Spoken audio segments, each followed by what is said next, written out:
Searchlight, kembali dengan saya Mega dari Marstuk. Di sini saya ingin menjelaskan bagaimana cara membuat Ikamet, yaitu otomatis izin. Yang pertama, kalian bisa chat saya juga atau chat Ismet B di office ataupun bisa langsung datang ke office. Dan persyaratan yang harus kalian bawa itu yaitu 1 paspor dan 2 kimlik. Boleh membawa pink card atau blue card juga, dan kalian harus membawa foto biometrik 4x4 atau rekam putih dan menuliskan nama ibu dan bapak masing-masing.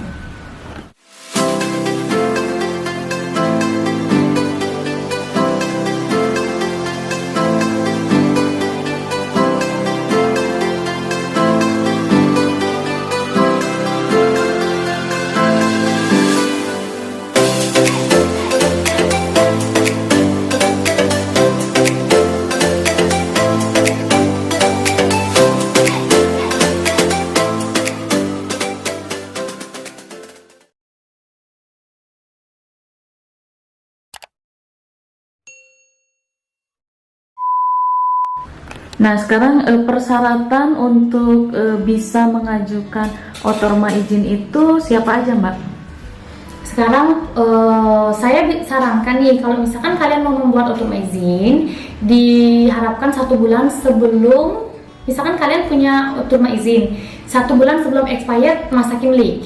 Dan jika kalian memiliki blue card juga, diharapkan 1 bulan sebelum masa kimlik berakhir. Dikarenakan di Istanbul apalagi ya, Özellikle di Istanbul itu lama banget datang SMS dari SIA, itu sekitar 1 bulan. Jadi kalau misalkan kalian 1 bulan sebelum masa expired membuat basyuru, kalian habis masa ikametnya, jadi datang dari coach dari SIA SMS, jadi langsung kalian bisa langsung proses ke otorma izin.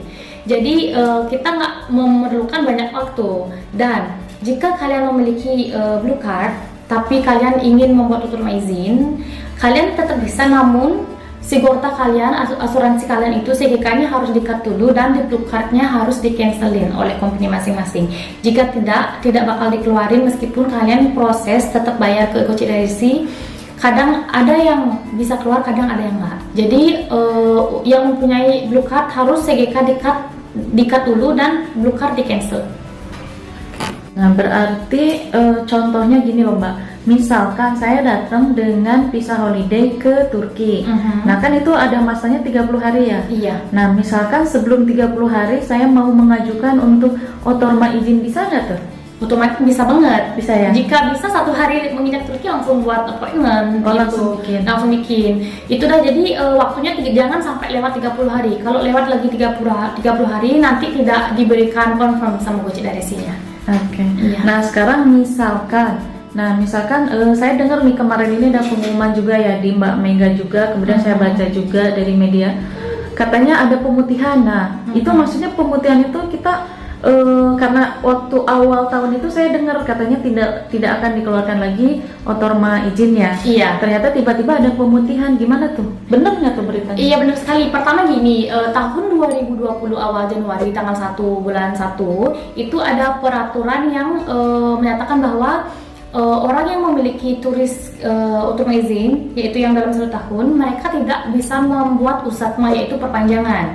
Jadi waktu lalu juga saya sempat membuat pengumuman di Facebook bahwa bagi orang yang ikametnya mau expired, mau habis, disarankan untuk mencari pekerjaan yang menggunakan visa kerja karena tidak bisa membuat perpanjangan lagi.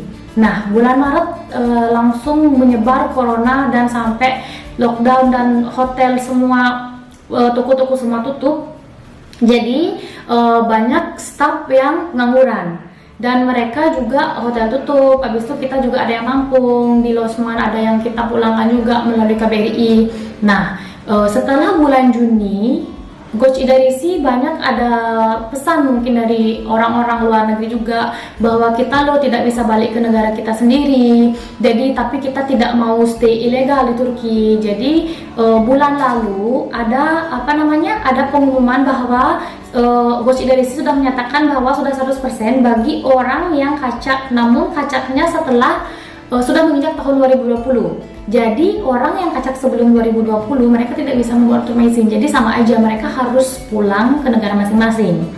Jadi kalau orang yang misalkan kacak di tahun 2020, diberikan keringanan oleh Coach Idaresi di Turki. Jadi kalian tetap bisa memproses oturma izin tanpa giris cekiş, namun kalian harus membayar penalti atau jasa parase di Coach Idaresi. Syaratnya itu aja. Berarti biaya untuk pembuatan oturma izin itu berapa tuh Mbak? Kalau kita sendiri di Marstuk ya, misalkan kita membuat oturma izin baru atau membuat oturma izin perpanjangan, kita mengambil nominal 1.800 TL sampai 2.000 TL. Namun bagi orang yang kacak sebelumnya ya, yang kacak tahun 2020, itu mereka bisa bayar lebih dari itu, dan mereka harus bayar penalti juga, bisa 2 kali lipat bayar harch parasenya itu, tax money-nya itu. Jadi kita tidak bisa memperkirakan segini tidak, karena itu Coach Idaresi yang mengeluarkan surat bahwa penaltinya segini dan segini. Oh, berarti untuk biayanya sendiri lewat agensi itu 1.800 sampai 2.000. Sampai 2.000. Tapi masalah tentang kacak, pembayaran kacaknya itu ditentukan oleh pemerintah. Iya, oleh Coach Idaresi. Kira-kira mahal atau gimana ya Mbak? Kira-kira bayangan? Bayangan ya, kalau misalkan 1 bulan gitu ya, kalau misalkan baru 1 bulan paling sekitaran yang nggak nyampe, sepertinya 1.000-an gitu, nggak nyampe. Kalau sebulan 2 bulan mahal banget tuh. Itu iya, karena soalnya kita juga kadang kan kalau misalkan saya tidak bisa bilang tidak bisa memperkirakan, karena saya juga belum ada orang yang sudah ke Coach Idaresi yang kaca. Jadi kita belum pernah menangani orang yang itu. Kita baru membuat, karena ini kan baru banget ya, baru akhir bulan ini kita membuat appointment basyuru untuk yang kaca. Abis itu nanti kita menunggu SMS lagi. Jadi masih belum diproses, masih dalam proses menunggu SMS dari Coach Idaresi. Jadi untuk berapa nominalnya masih bisa diperkirakan, karena kita belum ada memproses orang yang seperti itu, karena baru banget membuat appointment. Jadi kita masih menunggu SMS dari Coach Idaresi. Nah sekarang katanya yang kacaknya sebelum tahun 2020 itu udah pasti nggak bisa, bagaimanapun caranya atau kita bayar uang mahal pun tetap nggak bisa diproses tuh. Sekarang begini, kadang ya kalau misalkan ada yang bilang nih, saya tidak bilang pasti nih, ada yang bilang katanya 50% bisa membuat, tapi nggak 100%. Jadi kalau saya bisa saranin, mending kalau misalkan kalian memang kacak dari sebelum tahun 2020, mending pulang ke Bali. Jadi tapi kalian harus bayar juga penalti jasa di airport. Soalnya jika kalian nggak bayar jasa atau penalti, kalian otomatis bakalan di blacklist selama 5 tahun. Jadi sebisa mungkin kalian bayar penaltinya. Setelah itu kalian bisa balik lagi. Jadinya mungkin beberapa misalkan sekarang ada peraturan baru sih yang bilang kalau misalkan kalian 3 bulan kacat, kalian harus bayar penalti segini dan kena blacklist tetap, tapi blacklistnya cuma 1 bulan 2 bulan kayak gitu, nggak banyak gitu. Oke. Jadi misalkan mau membuat oturma izin, kita harus menghubungi siapa? Kemudian saran-sarannya Mbak Mega untuk kami yang memang mau membuat oturma izin. Oke, kalian bisa ke office kita di Marstuk di Taksim menemui Ismet B. Ismet B juga bisa bahasa Inggris. Kalian kalau bisa bahasa Turki, kalian juga bisa bicara menggunakan bahasa Turki. Dan jika kalian sedikit bisa bahasa Turki dan sedikit bisa bahasa Inggris, kalian langsung bisa chat saya. Nanti saya akan sampaikan ke Ismet B untuk membuat appointment. Jadi sebisa mungkin kalau kalian juga pertama bisa chat saya dulu. Nanti saya bakalan kasih info ke Ismet B, dan saya bakalan kasih juga nomornya Ismet B supaya saya bisa lebih menjelaskan. Karena begini, kadang ada orang Bali misalkan dia langsung chat Ismet B, mereka bisa aja salah paham. Jadi sebisa mungkin kalau memang kalian nggak menguasai bahasa, mending pertama chat saya. Saya akan jelaskan apa data yang dibutuhkan, berapa nominal yang diperlukan, dan butuh ini butuh itu. Ataukah kalian mau urus sendiri bisa, apakah Marstuk yang urus juga bisa. Jadi Marstuk cuma buatin randevu aja. Misalkan kalian diem di Ankara, tapi kalian tidak mau datang ke Istanbul untuk proses, jadi itu juga bisa. Kita bisa membuatkan appointment atau basyuru, randevunya itu misalkan kalian mau di Ankara, jadi kita buatkan Sigorta, jadi sisanya kalian urus sendiri di Ankara. Jadi biayanya itu jadi lebih sedikit. Kalau cuman untuk membuat randevu basyuru appointment, kita mengambil dana itu selama 400 TL, itu sudah include dengan Sigorta asuransi. Oke.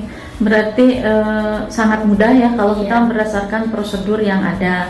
Jadi makasih banyak informasinya. Semoga ini bisa menjawab untuk rekan-rekan semua yang di luar sana. Memang prosesnya memerlukan biaya. Jadi biaya ada, otomatis proses pun berjalan. Iya, Daripada kita bisa melakukan prosesnya sendiri, tapi banyak tahapan-tahapan yang harus kita lalui. Iya, banyak gitu. sekali dan ribet. Dan untungnya juga sekarang dikarenakan pandemi kita mengirim dokumennya lewat PTT semua. Jadi lebih ini ya, lebih aman dan lebih safety. aman, lebih safety dan lebih gampang. Jadi kita di sini cuman prepare dokumen, habis udah semua include udah klop semua. Jadi kita kirim kita bayar harusnya di Gojek dari si kita bayar harusnya, habis itu langsung kita kirim dokumennya lewat PTT. Oke, berarti sangat mudah prosesnya. Yang satu lagi pertanyaan Mbak Mega. Iya. Misalkan kita punya otorma izin, kita boleh bekerja nggak tuh? Nah, di Turki itu banyak sekali orang yang kerja tidak menggunakan work permit. Mereka cuma menggunakan otorma izin aja. Itu benar-benar nggak boleh. Misalkan ada penggeledahan, terakhir ada di Hatay nih. Di Hatay mereka kerja menggunakan otorma izin. Dan akhirnya mereka ditangkap di polisi dan ditaruh di Goj dan dikenakan jasa sekitar 4.000 atau 5.000 TL kalau nggak salah. Berarti memang tidak boleh. Tidak boleh. bekerja. Iya, kalau otorma izin itu izin tinggal, jadi kalian cuma bisa untuk stay aja, tapi nggak bisa bekerja. Tapi kalau kalian memang mau bekerja, silahkan kerja yang memang hotelnya mau menanggung izin kerja, yaitu working permit. Oke, makasih banyak atas informasinya. Bincang-bincangnya sangat bermanfaat sekali. Bias, jadi nanti kita harus hubungi, ntar ada nomornya ya di sini. Iya, nanti di sini di bawah saya akan tulis nomor WhatsApp saya sama alamat Facebook juga. Dan jangan lupa like, subscribe, dan share this video Teteh Sari Turki. Sampai jumpa. Thank you, makasih banyak. Ya.